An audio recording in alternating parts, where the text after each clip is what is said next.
right. We're going to spoil the world. You sticking around, Dunaway? Yeah, I'll stick around for a minute. Until you say something that I don't like. All right.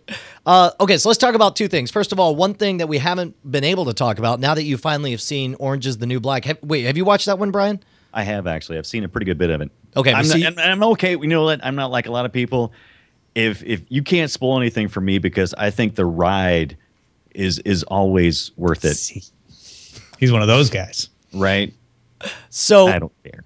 Okay, here's what was wild for me, Okay, Tom. here's how you're going to die, Brian. Yeah, no. But by the end, by the end, it was what was weird to me was how they equally made me utterly disgusted with Jason Biggs, and also made me kind of understand Jason Biggs. Like, it's messed up and it's not fair, and it's like objectively he's a terrible person for not sticking around or being true, but also objectively it's hard as hell to suddenly have your loved one take it from you and have this whole world, and also to find out the things that he's found out about. It's like every single character in that show, I'm like, yeah, man, it's messed up. That's all I have for you. Well, it's and like, there's I think no that clear is right or one of- wrong. One of the brilliances of the show is the ability to capture so many different real types of personalities. And I'm not trying to say this is real, man. I don't know what a women's prison is like. I never will. But these personalities strike me as real. And I definitely have known people like these personalities. And they didn't stop. They didn't just say, like, we'll make the prisoners really real.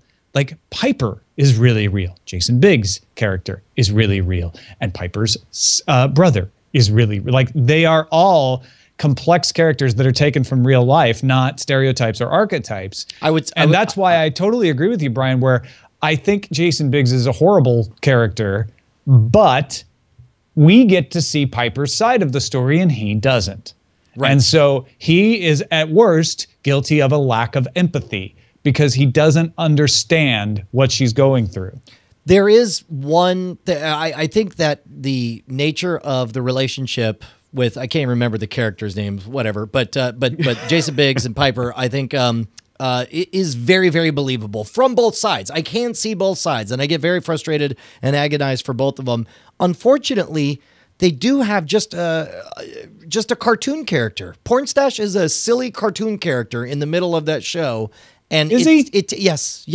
He's a I cartoon don't think he character. is. I think he looks like a cartoon character, and that throws you off. But I think that character type is perfectly common. I think it's too much. And the problem also is that he vacillates between being a buffoon that's laughable to be sneered at to suddenly wielding very real power. And, essentially... You've never known anybody like that? All right. I guess he's the classic middle manager. The only difference is he's a prison guard instead of a middle manager. Yeah, I guess so. But it's like, and then it just flips to, essentially him performing a rape or something, where it's just like, wow, that's an outside the character, that's Although no he's longer not. funny. I know he's is, not, but he isn't. But yes. I mean, he's abusing his position of authority to, which I think is absolutely what he would do. Yeah, no, I think so. But what's amazing is, I don't know, but to have him be so clueless too, where he genuinely can't understand why, like, he feels like the victim. Like, he's just like, I don't understand why I have it so hard. It's, I don't know. Yeah. He's a little kind bit of his too much character for me. Always, isn't it? Well, and I think so. And I wonder if maybe the issue here is that nobody has empathy. Like, where is the empathetic character? Maybe the nun. I don't even have empathy for Piper. I think Piper keeps making really dumb decisions and puts herself in situations that lead to these areas of regret. And again, that's why there's no good guys and no bad guys. It's like every person I'm like, hey man, I understand. That sucks. And Piper's just trying to assuage her guilt. I don't think she has empathy. Yeah. Not real empathy. I agree. I think she's selfish and privileged and thinks that she's better than everyone else. And yet is our lifeline to this experience. Well, and I think what's so great is that she doesn't think she's better than everyone else. Oh, she doesn't think she is. I don't think she really thinks she's better than everyone else, but she assumes everyone else is in the same situation as her, right? Like, oh, well, of course you all understand what I'm talking about. It's you know what it is? She doesn't understand that there's not a shared experience. To be honest, and this is going to be this is probably a terrible parallel, but to me, it's that it's that Paula Deen racism where it's like she doesn't even know she's doing it. Like she's so clueless to her privileged upbringing that, well, of course everyone else is not as good as me. And of course that person's crazy. Yeah, I don't even take it as not as good as me so much as, of course, I just have no conception of how people could think differently than me. Yeah. Yeah, I could see that. Oh, man, and the way everything folded back on that moment, that was electric, that NPR interview moment when everybody's watching. And you saw that was a great moment because it really brought home how much your perception of everyone had changed, because you're hearing essentially the same stories that you would have agreed with in the first couple of episodes. But now that you see the rest of it, you're just like, oh, geez, man, really? And it just slayed me. I really, really liked it. Took me a while to get into, but luckily I happened to be in the right place where I could binge, and I'm glad I did because it eventually swept me all the way in. Yeah, and partly because it stops being just Piper's story.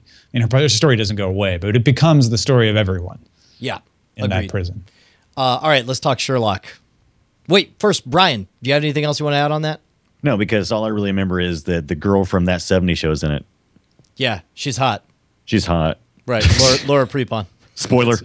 Spoiler alert. Oh, man. Okay, so Sherlock season 3. What did you think? Which ones have you watched? I've only watched the first one. Are there? Have you watched more?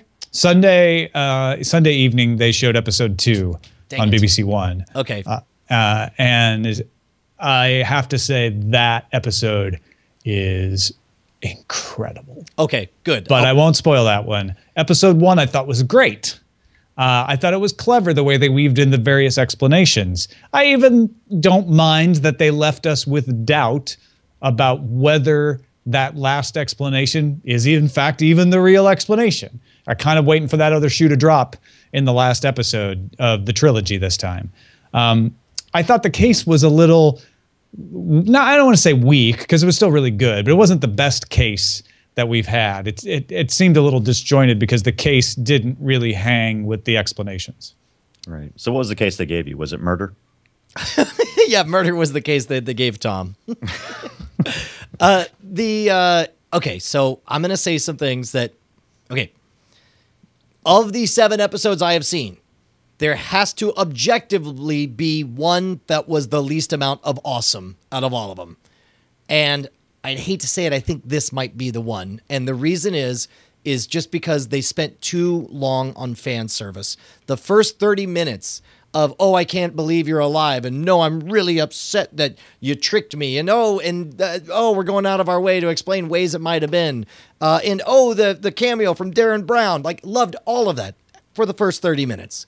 And then I'm like, and now the first act is over, so we'll get to a good, solid, real, oh no, we're still playing that game. We're still mad that he died, still explaining ways that things could, okay, that's all right.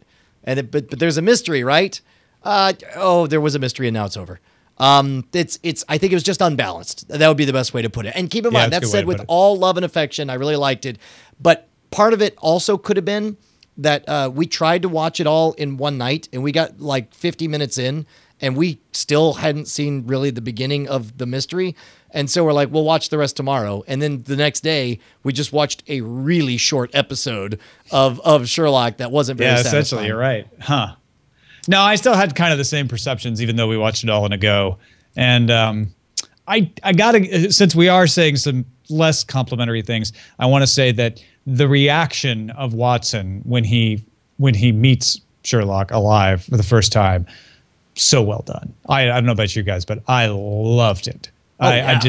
Every time I was like, well, the cliche thing to do would be this, they wouldn't do it. I'm like, but the realistic thing would be to do this. Like, he should still be mad, and he should, and it had me laughing, and I thought it was great. And again, like, you can be giving me what I say I want the whole time, but not giving me what I needed. And I think that's what they did. I think they gave me what I wanted and not what I needed on this episode. I want what I want when I want it, except when I don't. But I want you to know better than me what I want when I want. So I want what I need when I need I want it, not when I want to want. I want you to know what I want is right when I want it, and what I want is not what I want or what I need when I want it. when I want. I'll tell you what I want. On What I any really, device really I want.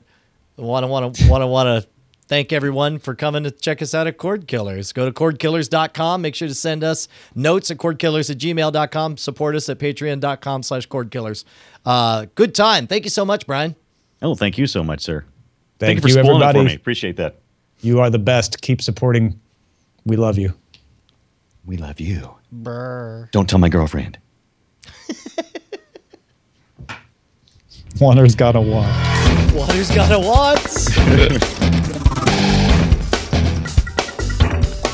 Actually, we do need a name for the first show. That would have been a great name. Distributor's got to distribute, right? Oh, yeah. There we go.